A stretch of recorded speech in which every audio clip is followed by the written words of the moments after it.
ফারহান, দেখ আমি কি সুন্দর একটা বল এনেছি। চল বাইরে গিয়ে খেলি। চমৎকার আবহাওয়া। আপু এখন না, আমার গেমের লাস্ট লেভেল চলছে, ডিস্টার্ব করো না তো।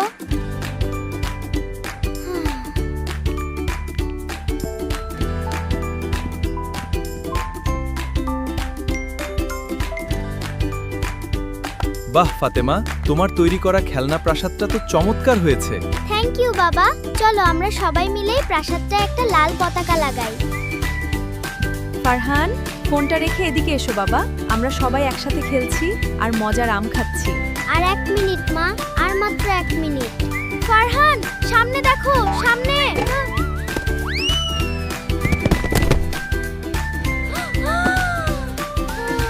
আল্লাহ বাঁচাও, এটা কোন মনস্টার আমার উপর।